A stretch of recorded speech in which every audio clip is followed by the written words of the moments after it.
Bismillahirrahmanirrahim. Assalamualaikum warahmatullahi wabarakatuh. Kembali kita jumpa di perkuliahan psikologi pembelajaran. Kali ini kita di pertemuan ke-6 dan kita akan coba membahas tentang teori konstruktivistik ya. Nah, apa itu teori konstruktivistik? Kita lihat pada skema yang sudah beberapa kali ini kita bahas. Ini adalah teori terakhir yang akan kita bahas ya, dari 5 teori. Ini teori konstruktivistik. Yang mengembangkan teori ini adalah Vygotsky dan John Dewey ya, dua teori ini. Dan nanti inti teori yang akan kita perdalam adalah tentang scaffolding, di mana teman-teman juga sebetulnya sudah mulai paham ya apa yang dimaksud dengan scaffolding, karena ini pernah saya mention beberapa waktu yang lalu. Dan yang kedua adalah tentang zone of proximal development. Oke. Ini yang akan kita bahas. Kita lanjut saja pada pokok pikiran umumnya, bahwa menurut teori konstruktivisme ya, teman-teman, pengetahuan itu tidak ditransfer begitu saja. Ya. Pengetahuan itu dibangun atau dikonstruksi oleh siswa. Jadi yang memberikan guru itu bukan memberikan pengetahuan kepada siswa, tapi pengetahuan itu dibangun sendiri oleh siswanya melalui pengalaman dia, melalui interaksi, dan melalui refleksi. Ini pokok pikiran umum dari teori konstruktivisme. Dari kata konstruktivisme ini kan teman-teman pasti paham ya. Di sini ada kata konstruksi. Konstruksi ini kan membangun, gitu ya, membangun, mengkonstruk. Jadi kalau ada mendengar kata konstruktivisme, berarti pengetahuan itu dibangun sendiri oleh siswa melalui pengalaman dia. Pengalaman ini melalui proses belajar ya, melalui interaksi dia, dan dengan refleksi dia. Gitu. Jadi dengan demikian, belajar itu merupakan proses aktif yang kontekstual, sosial, dan reflektif. Gitu. Kemudian tokoh pentingnya ini ada Lev Vygotsky dan John Dewey. Itu ya teman-teman, pokok pikirannya yang harus teman-teman pahami sebelum kita bahas lebih jauh tentang teori ini. Ini Lev Vygotsky ya. Kita akan coba pertama kali akan membahas tentang teori ini. Nah, si Vygotsky ini teman-teman ya, dia dikenal dengan teori konstruktivisme sosial. Belajar merupakan proses sosial, terjadi melalui interaksi dengan orang lain. Ini dua kata kuncinya. Bahwa belajar itu merupakan proses sosial yang terjadi melalui interaksi dengan orang lain. Ini dua kata kunci dari konstruktivisme sosial.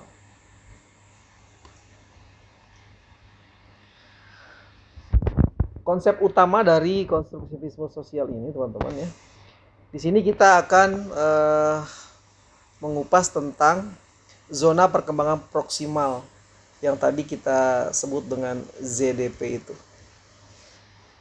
Ya. Kemudian ada scaffolding. Kemudian bahasa sebagai alat utama dalam berpikir. Dan ada interaksi sosial tentunya. Ini 4 konsep utama dari Vygotsky ya. Kita lihat sekarang. Apa sih itu zona perkembangan proksimal atau zone proximal development ya. Baik. Zona perkembangan proksimal itu artinya jarak antara kemampuan yang sudah dikuasai anak.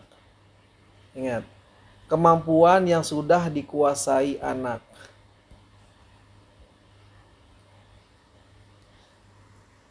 dengan kemampuan yang didapat atau dapat dicapai dengan bantuan orang lain. Dalam hal ini adalah guru ya. Jadi di tahap awal ini ada wilayah kemampuan yang sudah dikuasai secara mandiri ya.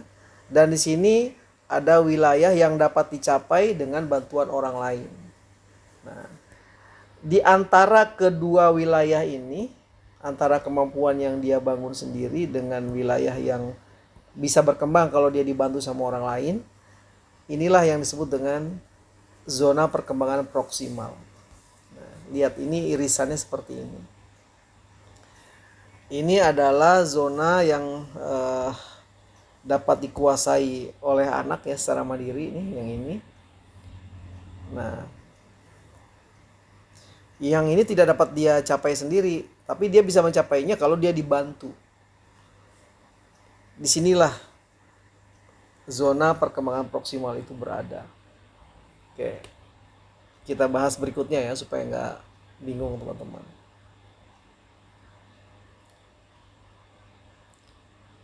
Saya lewatin dulu ini. Kita bahas dulu ZDP-nya, nanti kita kembali ke scaffolding ya teman-teman. ZDP adalah jarak antara kemampuan aktual anak, itu yang tadi kita sebut sebagai kemampuan yang dia miliki secara mandiri ya. Ini segala sesuatu yang kalau tidak dibantu sama orang pun dia bisa lakukan, gitu ya maksudnya. Gitu. Dengan kemampuan potensial anak, dia punya potensi berkembang, gitu ya. Kalau dia terlebih dahulu dibantu sama orang lain, gitu. Ya. Jadi ZDP ini menunjukkan wilayah perkembangan yang sedang siap untuk dipelajari anak jika mendapatkan bantuan. Bantuan itu sendiri berupa scaffolding itu tadi. Gitu. Nanti ada contoh ya teman-teman supaya nggak bingung. Ya, jadi ada kemampuan aktual, ada kemampuan potensial. Di antara kemampuan aktual dan potensial itu disebut zona perkembangan proksimal, gitu ya. Nah ini hal-hal yang perlu diwaspadai ya ketika kita mempelajari zona perkembangan proksimal ini ya. Ada wilayah, kalau kita sebut tengah-tengah ini adalah zona proksimal ya. Kesini ada wilayah di luar zona dan kesini juga ada wilayah di luar zona, gitu teman-teman. Nah yang sebelah kiri ini adalah wilayah sebetulnya yang kemampuan ini sudah dimiliki oleh si anak gitu, secara mandiri tanpa bantuan. Yang sebelah sini dia bisa miliki atau dia punya potensi untuk berkembang kalau dia dibantu oleh orang lain, dalam hal ini gurunya. Maka yang tengah-tengah inilah ya teman-teman, yang tengah-tengah inilah zona perkembangan proksimal itu, gitu. Nanti kita padukan dengan konsep scaffolding ya. Nah ini zona di luar ZPD ini ya, zona proximal development ini ya, dia terlalu mudah. Kenapa disebut terlalu mudah ya, yang sebelah kiri tadi ini? Karena ini sudah bisa dilakukan sendiri gitu, tanpa dibantu sama orang lain. Nah sementara yang sebelah kanan ini adalah zona yang terlalu sulit, karena ketika dia diberikan tantangan gitu, dia tidak bisa melakukannya, gitu ya. Oke.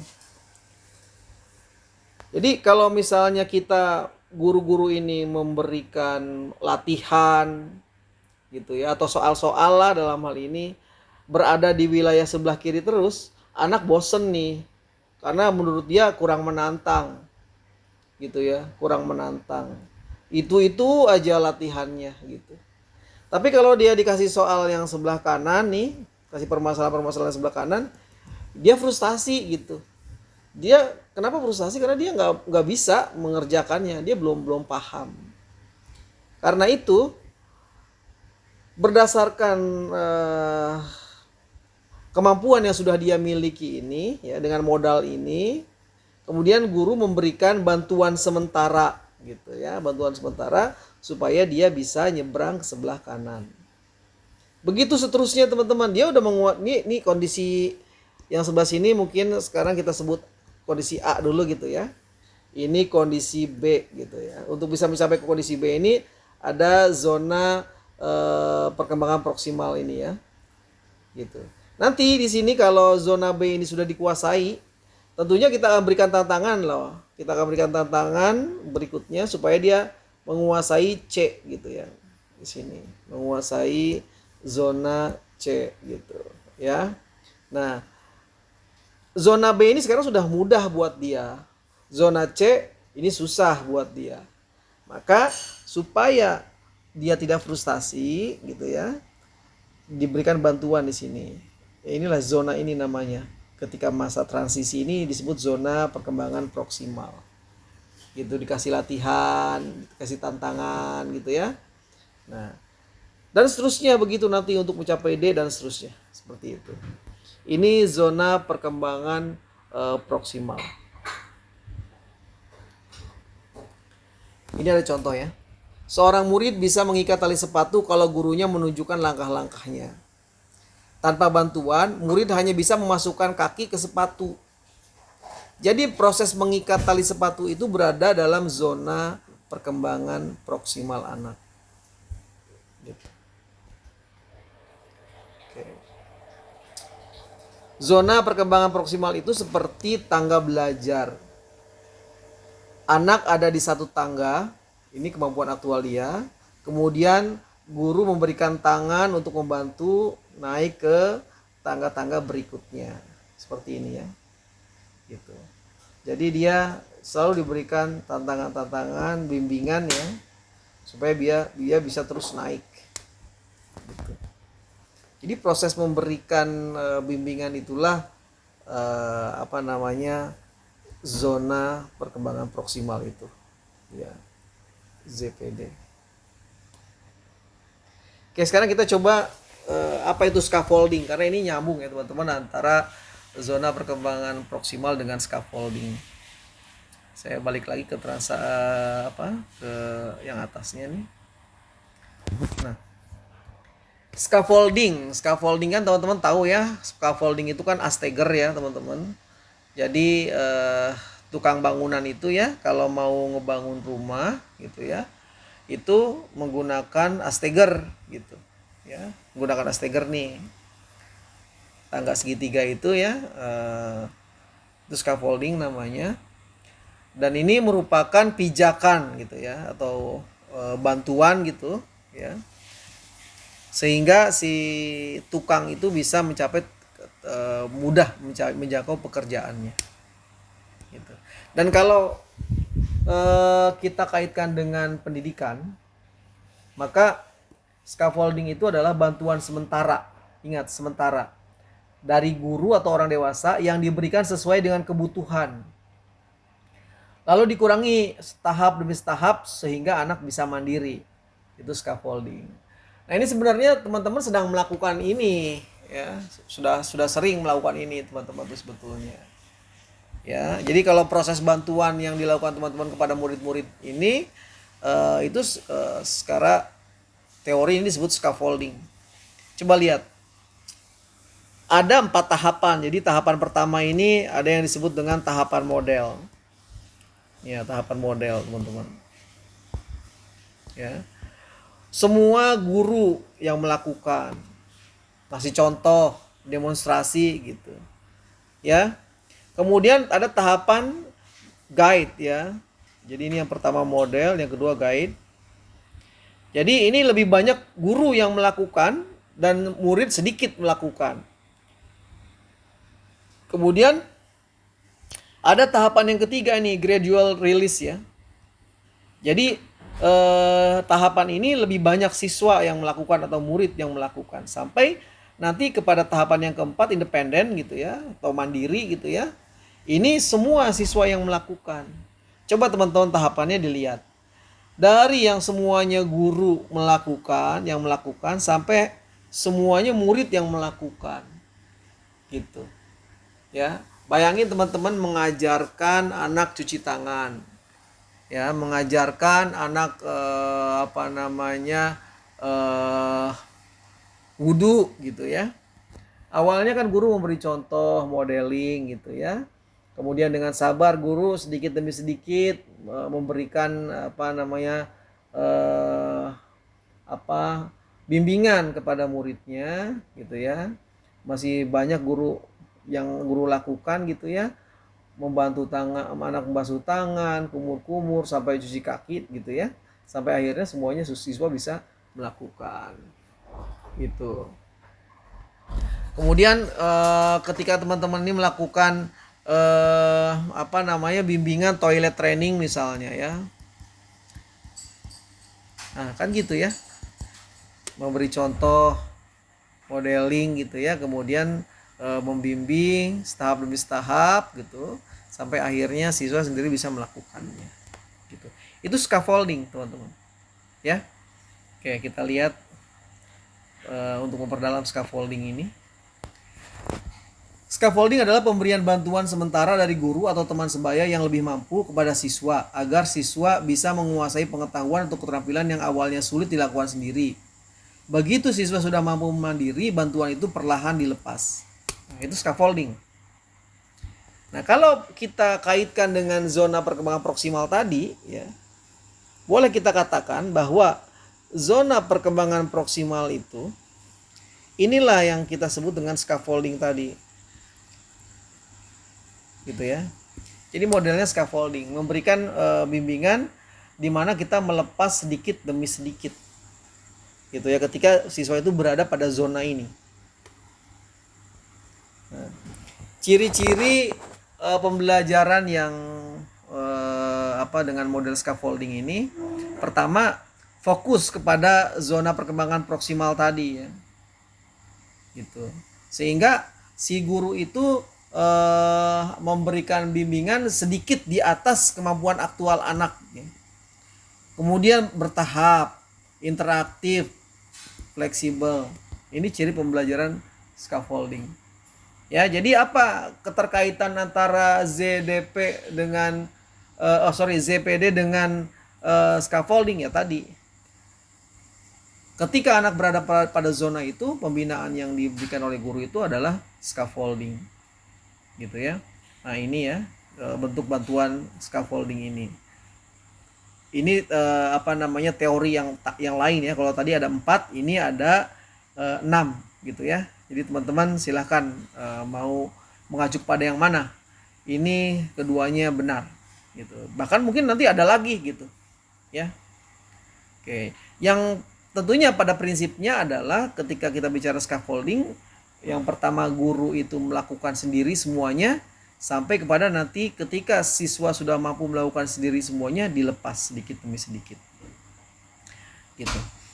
Baik, berikutnya masih menurut Lev Vygotsky ini ya, selain tadi zona perkembangan proksimal gitu ya dan scaffolding, jadi dia juga mengemukakan bahwa bahasa itu sebagai alat berpikir yang utama.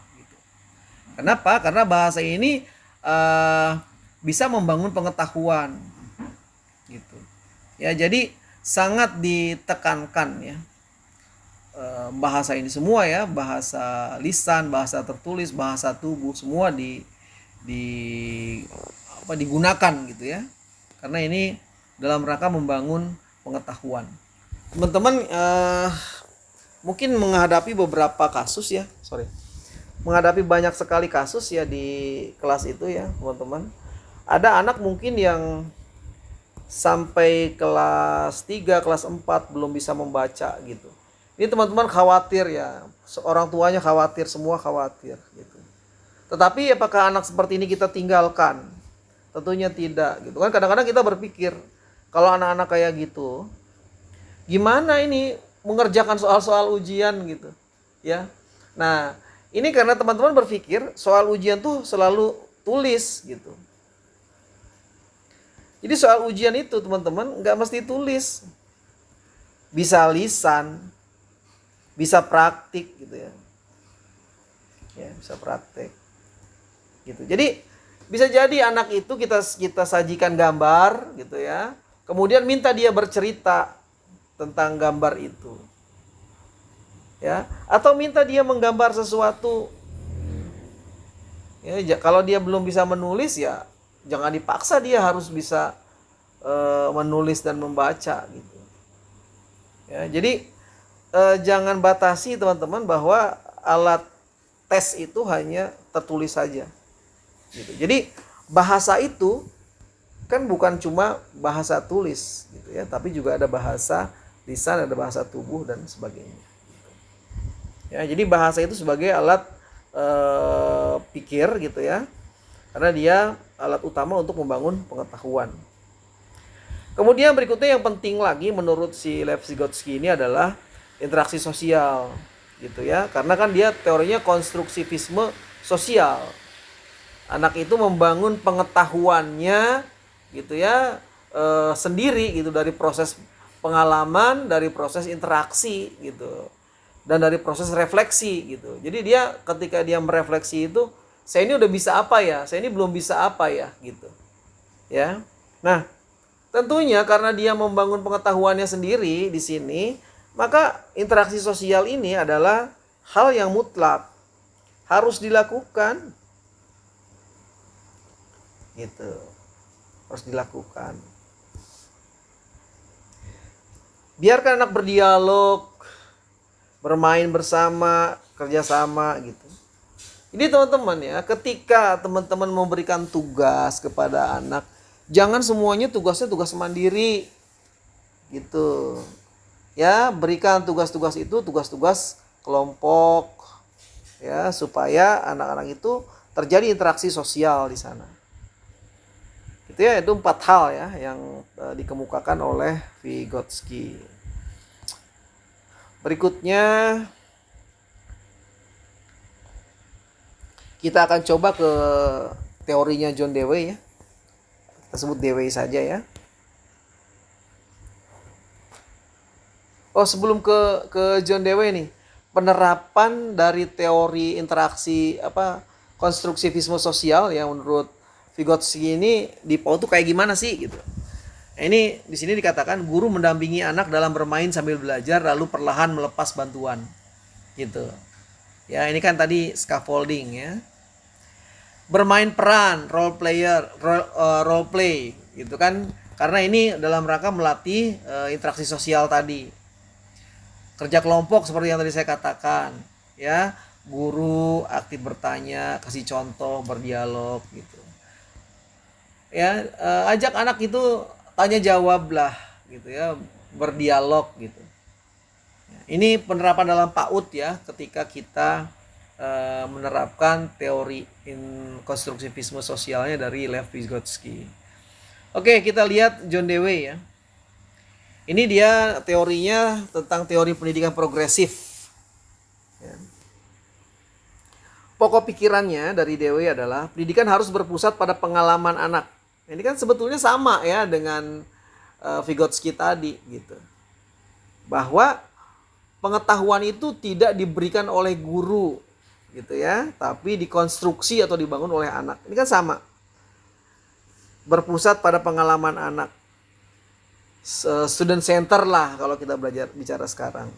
Nah, oleh karena dia student center, maka learning itu harus learning by doing, belajar sambil melakukan. Gitu.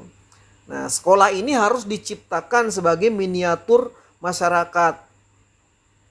Gitu. Ya, sebagai miniatur kehidupan bermasyarakat.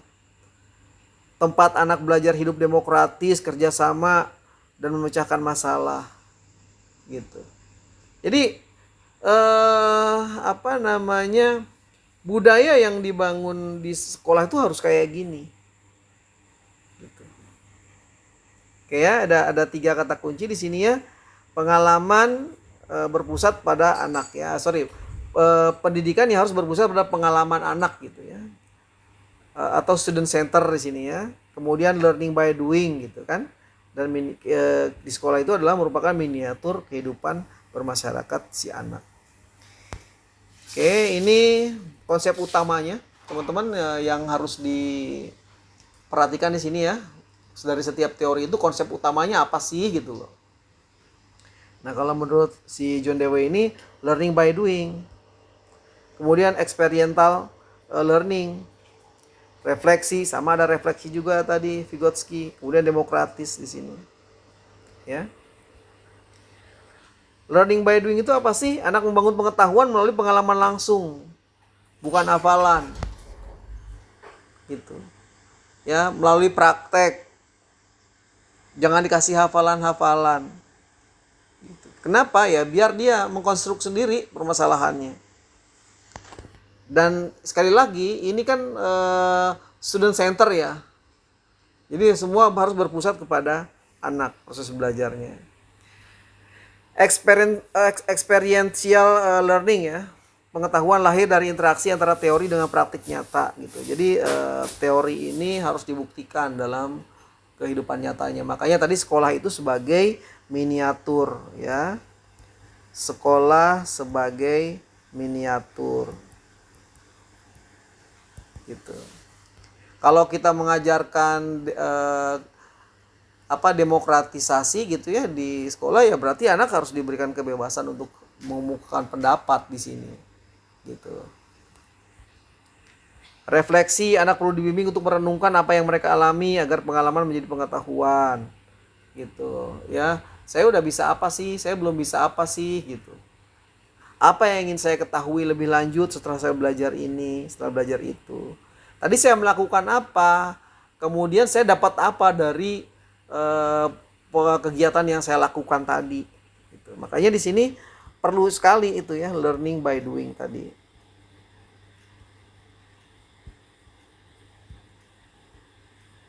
Gitu. Jangan selalu ceramah guru tuh ya.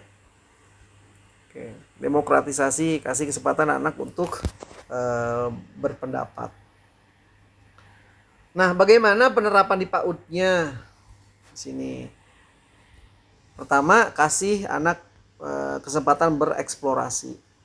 Ini pasti sudah dilakukan nih kalau teman-teman ini sudah jadi guru TK sekarang nih. Ya, kasih eksperimen-eksperimen sederhana, main dengan air, dengan pasir, dengan tanah, dengan tanaman, ya, dengan hewan peliharaan, gitu ya, dan sebagainya gitu ya. Kemudian anak harus terlibat langsung. Jadi kasih kepercayaan anak untuk menata kembali barang-barang dia yang sudah dia pakai tadi, menata mainannya misalnya, merawat tanaman, berbagi tugas gitu.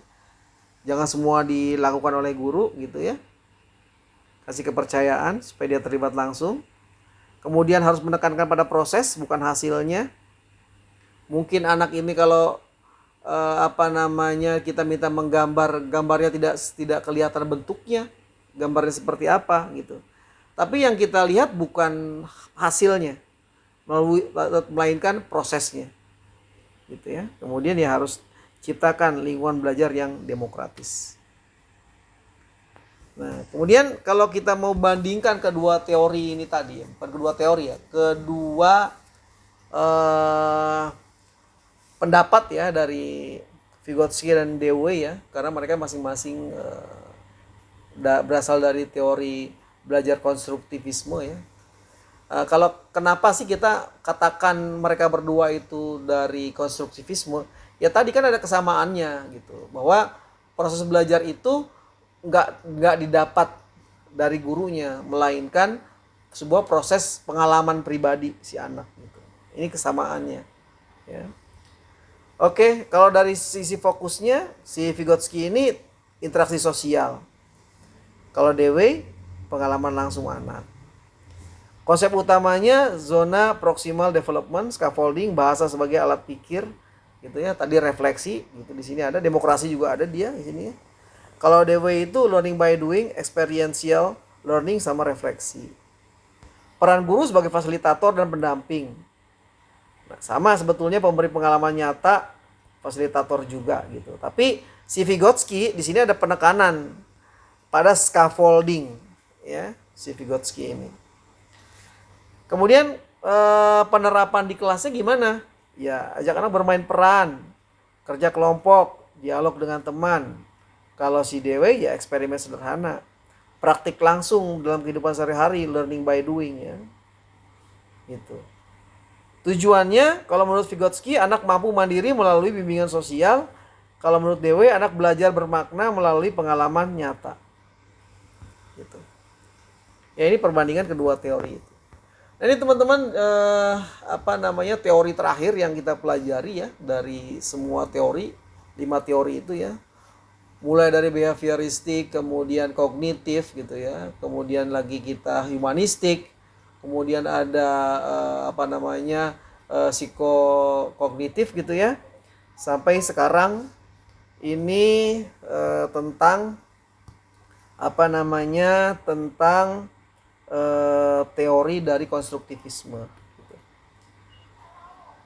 Nah terakhir kita coba buka ya teladan kita ya. Bagaimana sih Rasulullah itu mengajar anak-anak gitu ya. Metode-metode apa sih? Nah ini yang dari berbagai macam sumber ya kita coba rangkum gitu. Bahwa Rasulullah itu kalau memberikan pelajaran itu melalui keteladanan atau modeling. Kemudian pembelajarannya berbasis kasih sayang dan kelembutan. Belajar melalui kisah. Ya. Kemudian pembelajarannya praktik langsung, hands-on learning gitu ya disebutnya. Praktik langsung. Pembelajaran melalui tanya jawab dan dialog. Kemudian memberikan penghargaan dan pujian. Nah ini tergantung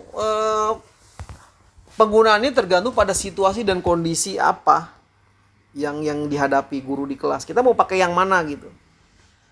Ya, kita boleh saja menggunakan teori-teori banyak gitu ya teman-teman, tetapi ya inilah kalau kita mau belajar bagaimana mendidik anak-anak kita yang baik itu ya kita belajarnya dari Rasulullah gitu.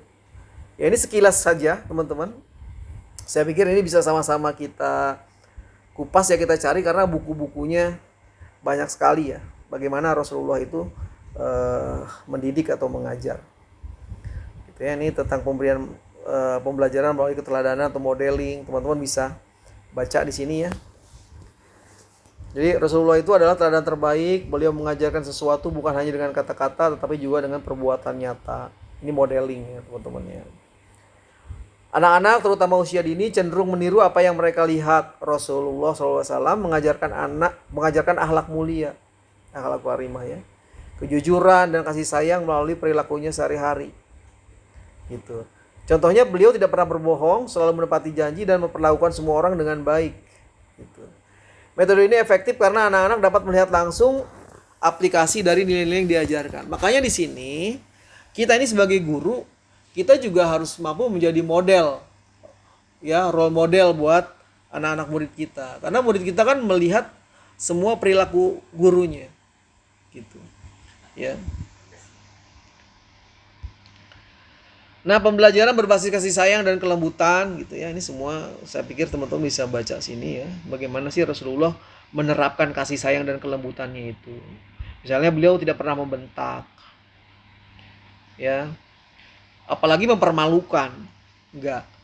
Jadi kalau ada guru yang mempermalukan anak gitu ya, ngata-ngatain gitu ya, mengungkapkan kelemahan-kelemahannya di depan teman-temannya, itu sama sekali tidak mencontoh akhlak Rasulullah ya. Beliau menyentuh kepala mereka, memeluk dan bercanda gitu. Oke. Pembelajaran melalui kisah atau cerita ya, berkisah Rasulullah itu tentang para nabi terdahulu gitu ya, umat terdahulu gitu, sehingga menjadi pelajaran gitu.